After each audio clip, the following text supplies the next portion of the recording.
Trill seas are purple, Bajoran seas are green, and Gabriel Bell is the hero that history leaves unseen. Hey, everybody, and welcome to the Seventh Rule with Cirroc Lofton. Hello, hello. We're also joined by very special guest, Deep Space Nine writer, Mr. Robert Hewitt Wolfe. And also, it looks like somebody catching up on their Deep Space Nine information, just to make sure he doesn't get anything wrong, Mr. Ira Steven Behr. All right. You know that Michael Dorn played Worf? You remember that show, Deep Space Nine, Ira? In Terry Irvin's book, The Deep Space Nine Companion. And if Terry says it, you know it has to be true. Yeah, you got to do the intros. You got to let Ira do the intros, man. That was perfect. I don't know. That rhyme was pretty good, too. Thank you. Well, Ira and I are going to duke it out between the encyclopedia and the rhyme that I made up that was pretty simple. Very quickly. Yeah, I mean, they mentioned the Trill seas were purple, Bajoran seas were green, right? A couple little lines there when Dax and Kira were noticing the seas on Earth. And Gabriel Bell, what an awesome story. So today we're doing a review of episode 11 of season 3, Past Tense Part 1 of Deep Space Nine. It's directed by Reza Badi. Reza Badi. Got it. And oh, by the way, it airs January 2nd, 1995, which is kind of the first thing we wanted to cover here very quickly. As Cirroc and I have been reviewing every episode, of season 3 for the last 3 months, this is the window in which there is no other Star Trek series on television. From the beginning of season 3 up until Past Tense Part 2, there's this 12 or 13 episode window where you guys are the only series, and this is all you got as the only series. And I was kind of hoping if you could look back to whatever it was, 1994, the second half of 1994. Do you remember that time? And did you guys feel like, okay, this is our chance to really shine, or were you just business as usual? Shine. Oh, yeah, we were shining. Oh, God, yes. To shine, the studio would have had to pay money to actually promote us, I think, during that window. Yeah. There was no shining. No shining. It was definitely business as usual. I mean, the truth is, there was so much attention that had been paid to the end of TNG, and that was being paid to the ramping up towards Voyager, that, whatever. We were always the middle child. Wasn't there? And the movie, and Generations was like... Yeah, so, come on. Yeah, you're right. You're right. There was First Contact, which was such a big movie, and it was that year. You're right. Yeah, so... Yeah, not much shining. Nah. And that's just the way we liked it. That's what we told one another. You know what? What shines to me is the actual episode. This episode is probably one of the best episodes I think I've seen so far up to this point. I love when you guys take the characters outside of the station and kind of do something really quirky and different by putting them somewhere else. And in this case, in 2024 in San Francisco. Where did this idea kind of come from? Well, I think it was Robert and myself both came at it in our own ways. I mean, it started out, Robert, you had the germ of it that you kept pestering about. So yeah, the germ of it, I had this idea of Sisko waking up in Palisades Park in Santa Monica, in 1995, being woken up by a cop who was like, "Move, you can't sleep here," and Sisko being like, "What's happening? I'm a starship captain." And the idea of whether he really was a starship captain in some kind of weird reality, or whether he was schizophrenic and that Deep Space Nine was all in his mind. And I pitched it to Ira 5 times, and he kept turning me down. And then I think this is my version of the story. So Ira, correct me if I'm wrong, but I knew that Ira was obsessed with Attica, the prison riots at Attica. And so I thought about the idea of putting them into like in a homeless internment camp and then having a big Attica-style riot. And that would mean there wouldn't be 2024, there wouldn't be 1994, that it would be 30 years later, so, or so, that it would be early 21st century. So that's how I finally like tricked him into doing it. That's my version. Yeah, my version is I was obsessed with Attica from Dog Day Afternoon. So however Attica came, whether it came from him or I, but the thing that definitely made it happen, and this I'm certain of, I was down in Santa Monica. I cannot remember why, but I was down in Santa Monica on the promenade there, that grassy promenade. And it was a beautiful day. And I walked down, I was by myself. I wasn't with my wife, which is why I can't remember what purpose I had down in Santa Monica. But I went down to look at the ocean, and there were these homeless people lying there in the grass, and all these people taking photos of each other and the Pacific and all that natural beauty. And literally at one point, somebody walked over the legs of this homeless guy, like not even paying attention to him. And I came back, I think the words I used they were like living statues. That's how people related to them. And it was remarkable. And that's when the whole idea of the sanctuary districts and all that stuff, what are we going to do with the homeless? And so that's what I came back with, and I think that's when the show, came alive. But yeah, it all started out with this idea that later on became something we used for Far Beyond the Stars, which is the idea of Sisko being schizophrenic, or his trying to convince people or thinking he was a possible captain. In Far Beyond the Stars, obviously he was writing about it. But then, having watched it, I'll say this. I didn't watch part 2. I only watched part 1. Nice. I haven't seen it since it aired. And I will say without a doubt, it could have been a better show if we did it in season 5. Why is that? Well, because we still had to do a lot of crap that we were trapped into, given the time, where we spent way too much time in this episode talking about chronoton particles and these terrible scenes with O'Brien and Kira standing there reciting crap that no one cares about. We went through do you remember all the rewrites we went through that Rick did not bother any of the stuff we came up with for time travel? We had to keep coming back with more and more different variations. Well, that was definitely a time when we were being forced to force feed the audience a lot of technobabble, and the episode suffers a little from that. But I think that the good thing is that, I almost feel like people watching those scenes now and then probably just tune that stuff the hell out, and it's like, I tuned it out. I did too. I was like, whatever, I don't care. They'll figure it out. And then, but I think that the scenes that are, the rest of the scenes are pretty good and are still hold up. They're not just pretty good, in my opinion. I'd say prophetic. And I don't know how you guys came up with all this stuff. I don't know if you're really from the future and just came back to do the show. If that were true, I would own a lot more Apple stock. Yeah. And also, those computers wouldn't be so gigantic. That was my favorite part about it. I was like, "What is that? A those printer?" Computers were super clunky. That's pretty good. But Well, I thought that was funny too. Just the fact that you're actually trying to do.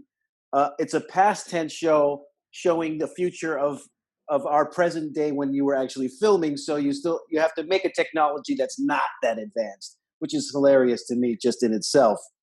That was our best guess in 1994 what 2024 would look like. And those ties, like the way that the ties were just like a little ribbon, like a little vertical ribbon that Chris Brenner was wearing all the time. Yeah, the outfits were great. But I just think like good.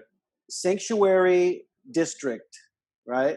That's the terminology that's Yeah. used in the episode. But sanctuary cities are where we live in today. And I just want to know, I know this came before that because I didn't hear the terminology sanctuary city when in the 90s when we were doing this. So did the Star Trek fans kind of steal this episode and turn it into that? Well, I'll tell you where Sanctuary came from without a doubt. Mm-hmm. It came from Logan's Run. Yeah, 100%. Logan's Run, where they're in the book, they're looking for Sanctuary, which is where the guys once you turn 21 and you have to die, there's a place where you could run and find Sanctuary. So that's what we used, and then district. We came up with districts, but Sanctuary is from Logan's Run. Yeah. Okay. The other thing I see is that we have a huge homeless problem here in Los Angeles, and it seems like I've walked down streets that look like some of the streets that are featured in this episode. You bet. And it's actually sad. Yeah. I mean, the sad thing is it was already a problem in 1994 when we were writing it. Sure. My wife at the time was working at a shelter, like a treatment facility for the homeless mentally ill, which is part of why I was probably a little more aware of it. But it was already a problem. It's just a problem that has just been accelerated over time. It just hasn't gotten any better. And, a lot of it goes down to like the elimination of a lot of the social service net that made that not happen until the Reagan administration. And it was just like the fallout was already starting then, and it just has never stopped. That's it. And Cirroc has mentioned a few times. Sometimes I'll try to ask something like, do you prefer cats or dogs? And Cirroc will be like, all right, enough out of you. Let's talk about the homeless problem or something like that. Sometimes he'll remind me of things that are a little more important. And it's true. I think, what do we have, like 60,000 homeless people in Los Angeles or a number similar to that.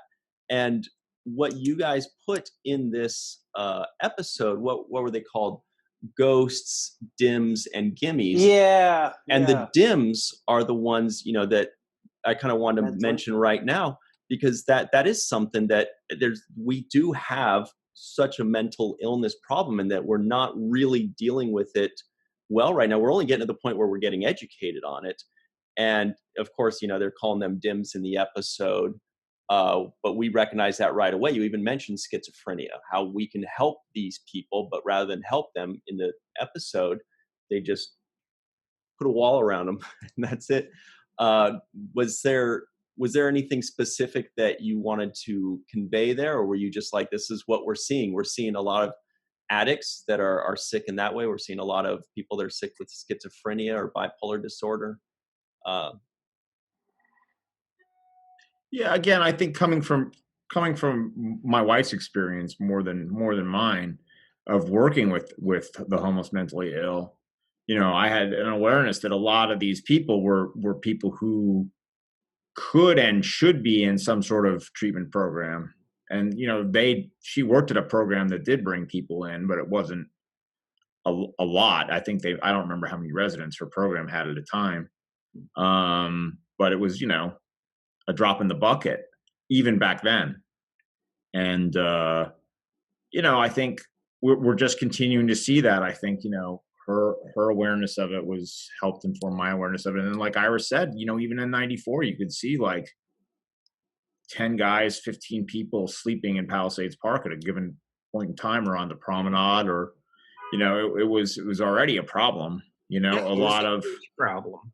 I mean, you got to be awake and alive and have eyes. I mean, while we were doing the episodes, Mayor Reardon, there was in the LA Times, they were going to find a place where they were going to stash the homeless. I mean, right after the episode came out, right around the same time. Wow, really? Yeah. I brought it into the office. I said, guys, it's happening. Yeah. And they decided not to, but that would have been it right there. We would have had, who the hell knows what we would have had, and we might have it still.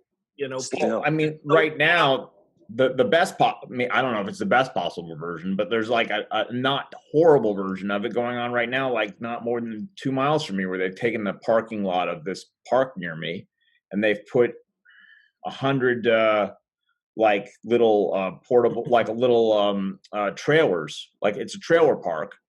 They turned it into a trailer park to house the homeless that are vulnerable, so they won't die from COVID. It's basically a way to keep people, to hopefully keep them from getting sick. And like, despite that, I know that there's a fair number of people in there right now, and they're free to go. And you know, like I said, it's probably the most benevolent version of that. But it's, you know, it's still, despite that, you drive down the street not far from me, and there's, you know, or in front of the VA in West LA, and there's like, you know, 50 tents up outside. So it's just a problem that we're not committing to in the way we need to, or maybe we're finally starting to. I don't know, but we're still. I mean, before the 30 COVID, years later.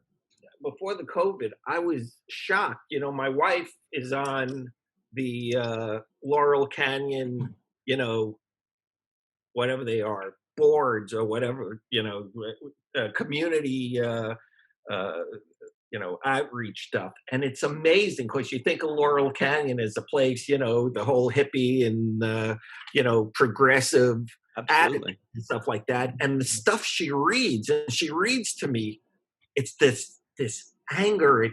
Where are the police? Get rid of them. All it is about get rid of them.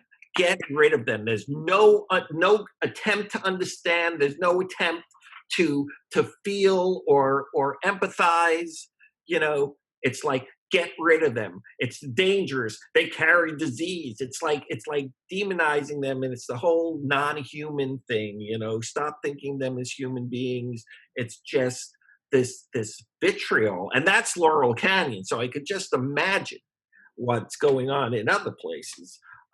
People just want their problems to go away, like they want the COVID to go away. They don't want to do anything. They don't want to be involved. They don't want to, you know, help solve the problem. They just want it to disappear. They just want it over there. Yeah. They want to say, oh, I feel so bad for them and I want to help them, but just not here. Just Well, that was part of the idea of the sanctuary districts that comes out in the episode, was that part of the problem was that the people on the outside didn't really know what was going on the inside. It was like, once you're in there, people just forgot about you, and that was part of the issue. It was an issue of negligence and lack of human care and kindness and concern.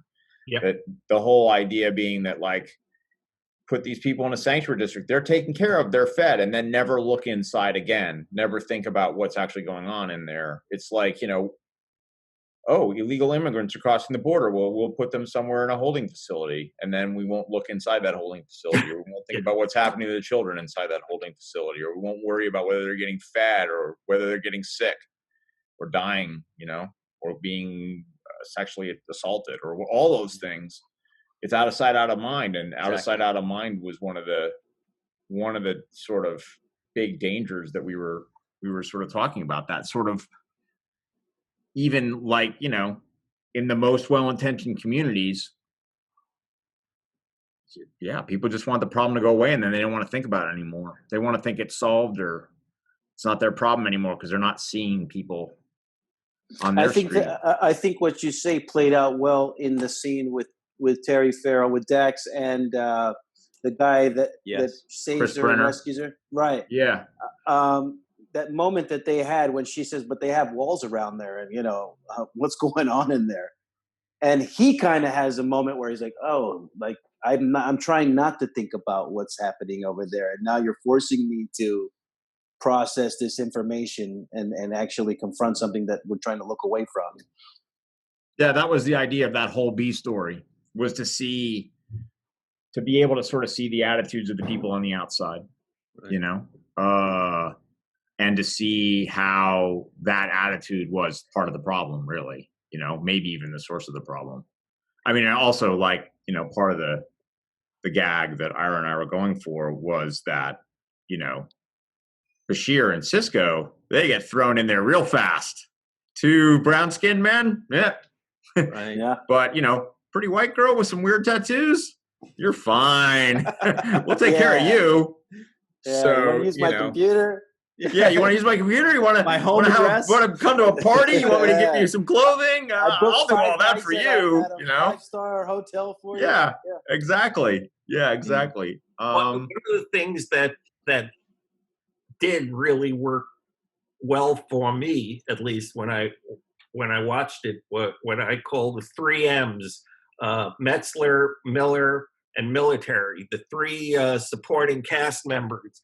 I had forgotten how good the Chris Brenner character was, because he's this powerful guy, but he's so weak. And I forgot how that Jim Metzler actually captured that sense of, behind all that power is a real kind of empty human being who thinks he's a hero and is nothing like that. And I thought that really came across well. I thought, Dick Miller, who played the older security guard, who no one would have cast as that part. They would have gotten Clancy Brown, some big hulking guy, but Dick is a great character actor, also the godfather of my daughter. No way. And I knew Dick would be great in the role because he's so human. And when we do next week's discussion, I got a great story about Avery and Dick that is quite nice, actually. Oh man, I want to hear it. Oh well. Oh well. Yeah, it won't be me though. I just co-wrote the story for that one, so I don't want to hear.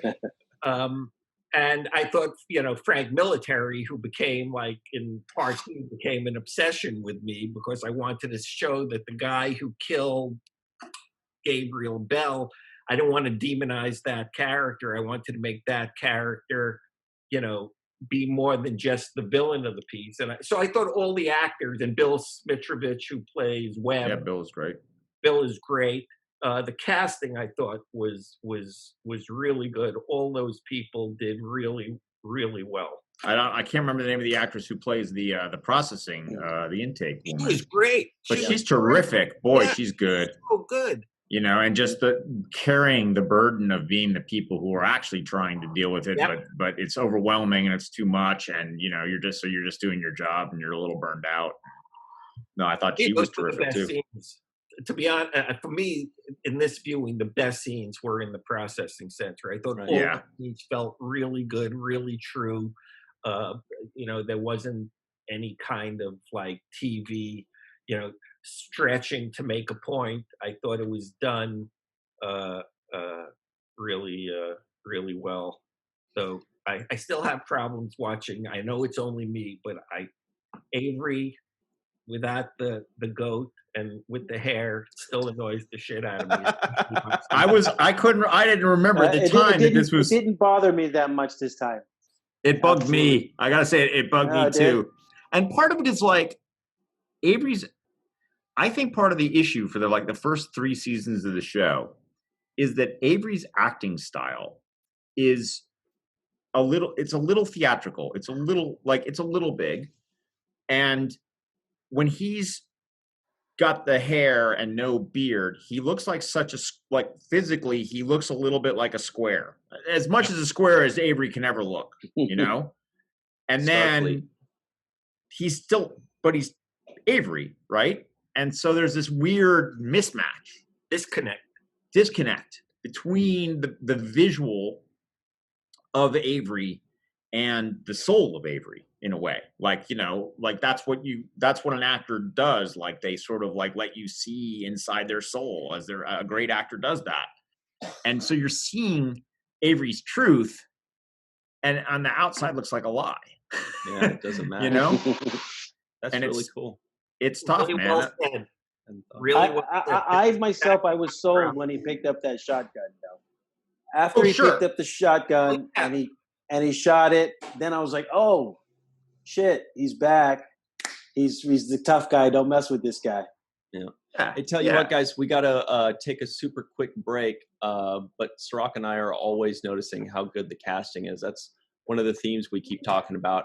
On top of the great writing, we're if you guys have ever seen our show, all we talk about is the writing, the casting, the acting, and Cirroc notices the wardrobe. And there was actually a wardrobe thing I thought about Cirroc with, but we'll have to talk about that later if we have time. We'll be right back on The Seventh Rule.